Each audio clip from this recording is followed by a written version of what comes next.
last couple of weeks I've been running edge retention testing in two different waves.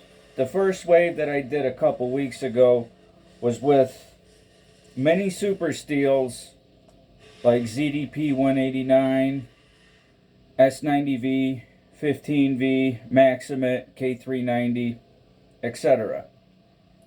Now, what I was doing was trying to simulate what an average person would use their knife in the course of a day. Running different edge retention testing from start to finish, I decided to do blocks of 65 cuts, which mirrors about 15% of the average edge retention on those super steels. I would cut 65 times on that sanding paper that I traditionally use, and then I would actually do quick touch-ups with a strop with a 2-micron compound, 4 passes per side, which was supposed to replicate what an average user would use after a course of a workday. That testing is finished. However, I will be doing toughness testing or resistance to impacts as a second part to that. The next wave of testing that I actually just finished was more of mid-tier or entry-level steels that are offered by a variety of companies. Spyderco being my favorite brand, they have the Spyderco Sharp Maker, which is utilized by many people to do frequent touch-ups on the edge. Now, if you think about entry-level steels, they're supposed to be novice-friendly, to provide good feedback, and to be able to withstand a day's worth of usage. Super steels are designed, in my opinion, for those that needed more performance based on their daily output. Simple steels like HCR 13 MOV, AUS 8, those will suffice for most people if they actually maintain their edges after a day of work. Having a preference is an entirely different animal altogether. Having a preference or having a specific model that caters to you or what your likes or dislikes are, that's all dependent on the user itself. Now, when I do my steel cut testing, I'm testing steel. I'm not testing blade geometry. I'm not testing the placebo effect of how much you spent on a knife. I'm actually testing the apex itself. HCR 13 MOV, Chinese steel. Obviously, Spyderco has raised the price of it quite a bit since I actually started getting into the knife hobby. However, I still feel that's completely relevant to newcomers that actually get into the knife hobby.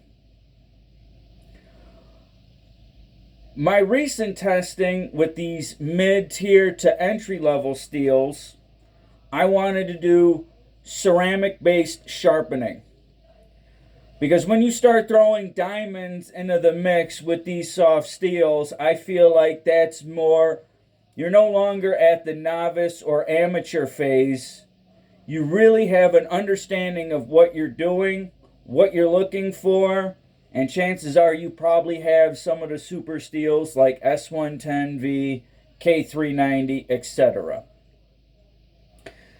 Spyderco offers the Tenacious and an S35 variation.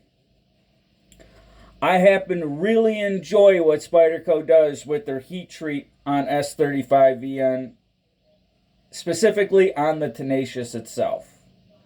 I've tested a PM2 on S35VN, however, the Tenacious is a production version that anybody has access to.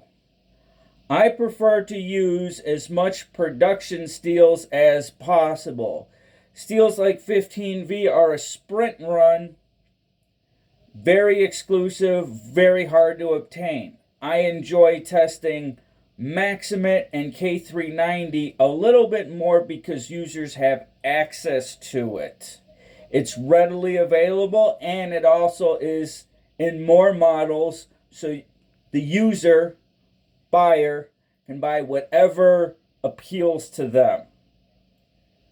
Now, the knife market covers so many different steels. It's become a cesspool in a lot of ways, and everybody is discussing their own opinions and why they should buy something and why not. I'm doing my own edge retention testing. This is what I do. This is what I like.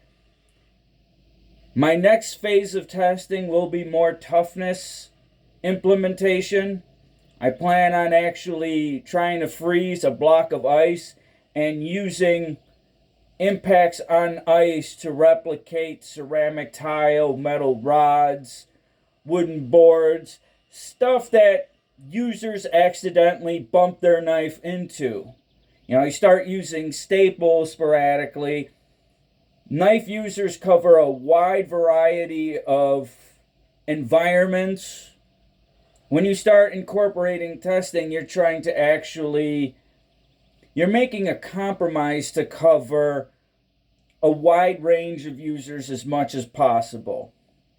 I'd like to make my cut testing relevant to everybody, whether they're looking for more wear resistance, more toughness.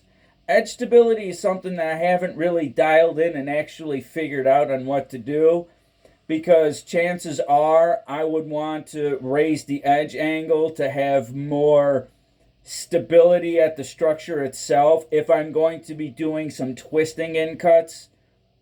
And it's hard to quantify how much lateral stress that you're actually putting in specific cutting. And the more the knife actually dulls, the more you're going to be twisting in the cut itself. I use the index card method. It works for me to dial in incision points, to dial in the quality or the thickness of the apex itself. I make strong effort to eliminate blade geometry as much as possible. When I was doing the K390 serration testing, it was about 60% of what I traditionally get with regular plain edge K390. I did the Police 4, and I tested the Stretch 2 also in K390. Now, because the serrations are scalloped, part of that edge never touched the card itself. I'm trying to eliminate downward force. I'm just trying to test the apex itself and how thick it actually becomes through usage. When I started testing the mid-tier entry-level steels, and I have a variety of videos that I could make, but I like to start somewhere every couple of weeks to just put out content for people that don't follow me on Instagram. At first, I wanted to use my ceramic 400 3K Pride Abrasive Waterstone.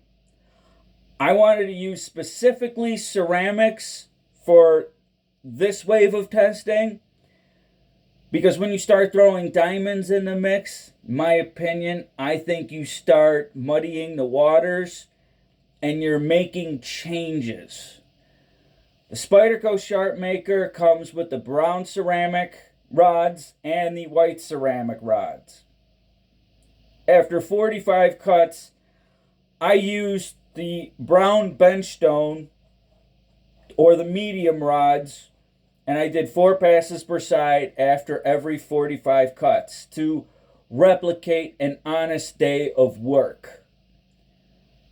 Most people, it's going to fluctuate day to day how much they actually use their knives, but I have to set limitations, I have to set parameters, and I have to follow it through the duration of the testing itself. I wasn't too satisfied with the 403K progression, so I ultimately switched to the 1K, 3K progression after I tested the Chris Reeve in the center right there. And I think I might have done another one, but I wasn't too happy with it, so I switched it up. So the results on the Chris Reeve Sebenza in the center right there can fall under certain speculation. However, I have tested that before, and I've tested their S35VN, and the results that I get are really low tier in my opinion. I've done other toughness testing with both Chris Reeve knives. And Chris Reeve knives, in my opinion, from what I've seen firsthand and testing, is all designed not for wear resistance, but to have more toughness at the actual apex itself.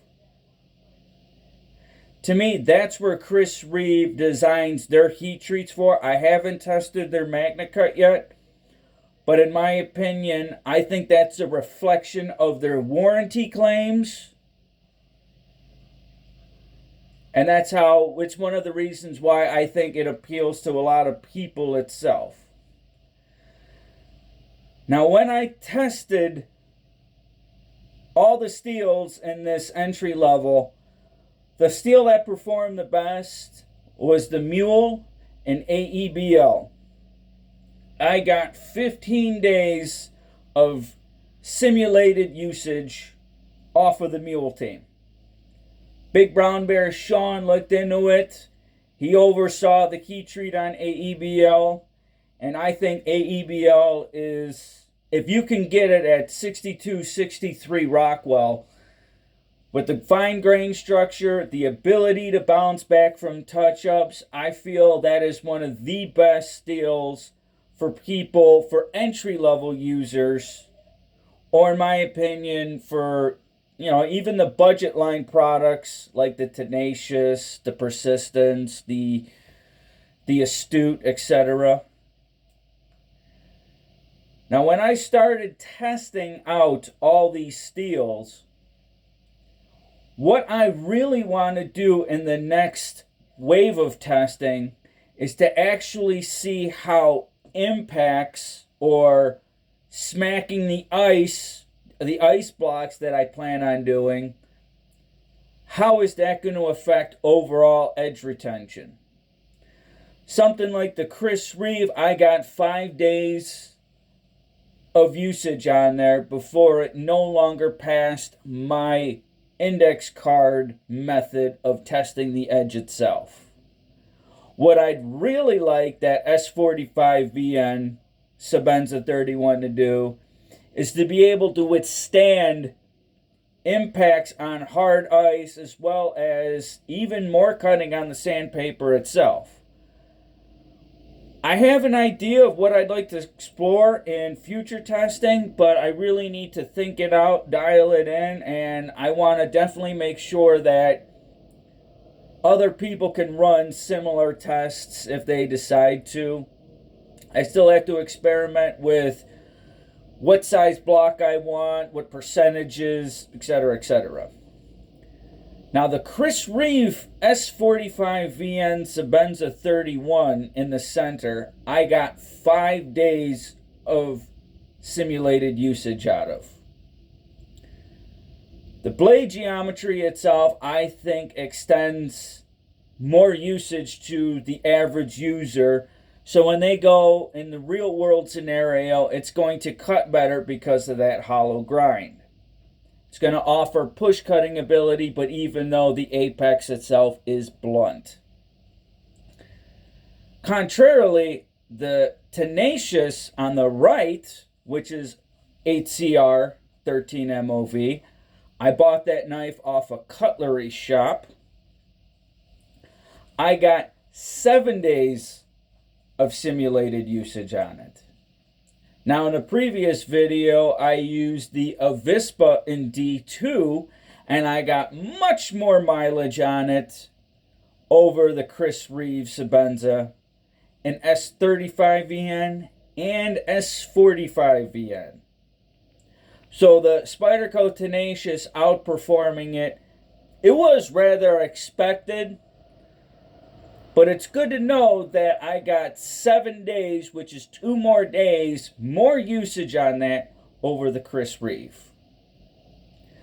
Now the S35VN on the left side, I caught a deal on Black Friday to get the knife for $80. I heard through videos from Eric Lesser that they feel that their version of S35VN was the best that's out there. When people make those claims, I like to actually see for myself. And I always said if the price was right, I'd pick one up. Well, I got it for $80 on Black Friday deal, and I was able to buy it, test it, and the results I got on Spyderco's production S35VN was 11 days. The highest ranking being the Mule Team in AEBL at 15 days. And coming in a close second place was a Crewwear PM2 that I bought off of DLT Trading right before the Crewcarta started coming out. I used the DLT Crewwear PM2 for my testing. I got 14 days off of that one. Very close to the Mule itself. Now, if we start looking into other steels that have a higher and harder carbide count, touch-ups on the brown ceramic is going to have a burnishing effect, and it's going to decrease edge retention. Most users, when they start getting entry level into the knife hobby, they're looking at baseline performance. They're looking for the knife to actually get through a day of work. The whole argument goes out the window to needing super steels unless your workload requires it. Having preferences is fine. I use both. I use everything. I test everything. I enjoy everything. When it comes to the Tenacious models with the textured FRN versus the G10, I tend to like the FRN for the texturing as a specific work knife. However, I haven't gotten around to actually testing how tough Spyderco's S35VN actually is. I haven't found any videos that cover Spyderco's S35VN in terms of its edge holding abilities, its toughness capabilities. Frankly, I don't think anybody's putting out quality testing videos or data within the last couple of years. Aside from Gerald and a few other people doing the cardboard testing, to me there's a lot more going on at the edge itself, and not one test is going to give you all the answers that you want. Having preferences is good, and it also limits your spending. You see too many people that want to say, oh, this knife is so amazing for this use, for that use, and it's like, well, how does it compare? Entry-level Spydercos, like the Tenacious and 8CR, when I did ideal cutting under soft abrasive material like the sanding roll itself is not hard, it's soft and it's abrasive, and I think a lot of modern usage it really applies to. But there's still a minority of people that are using their knives near hard material where they're smacking into wood, hard plastics, etc., etc. Even though my testing is incomplete at this point, I did accrue a fair amount of data points that I'd like to explore further down the line. Now, if this Tenacious in S35 got 11 days of usage, when I start implementing more impacts on material that's easily repeatable, like a block of ice, what I'm hoping for is to get as close to 11 days of usage when I incorporate that in there. Most users are going to be cutting soft material, but there's going to be occasional mistakes where the edge gets slammed into a staple or some type of accident. Now, all these knives have had multiple edges on there, so the fatigue steel argument goes out the window. I've used these knives enough to actually move past the fatigue burnt steel argument, so the testing results, in my opinion, are valid. When I get to the super steels and I start doing the same style of testing that I'm going to do with these entry-level offerings, I can't use ceramics. I mean, I could, but to me, it's burnishing and fatiguing the edge. At that point, most users are using a diamond-loaded strop to maintain their edges. So the difference being between steels like HCR, S35, Cruwear, etc., I believe the Spyderco SharpMaker is popular enough, used widely enough, that my results actually can cater or apply to most users. To the average person who uses their knives to complete a day of work. The difference being between a lot of these super steels is how many days of work can you put forward until you actually need to actually do maintenance on the edge itself. Having basic steels and doing routine maintenance is a good thing. Laziness should not be promoted as much as it is modern day times. But if you're maintaining your edge, doing routine maintenance, taking care of your knives as much as possible,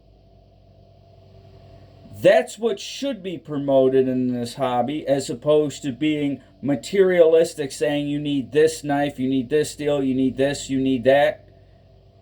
You need to actually dial in what a steel or a knife is actually capable of. And most people, they don't even put 5, 6, 7, 8 edges on their knives in the course of a couple months. They get a knife and they looking at like trying to impress other people. And to tell you the truth, I don't care if I impress anybody or not. This is stuff that I'm doing for my own fun, for my own entertainment, to actually see what is actually happening. And I'm posting results as free as possible. I don't need people to subscribe to me. I don't need people to follow me. I'm just doing this because I enjoy doing this. A few times I might get free items, but generally everything that I bought and paid for with my own hard-earned money. And if other people take away something from my results, well, good for them.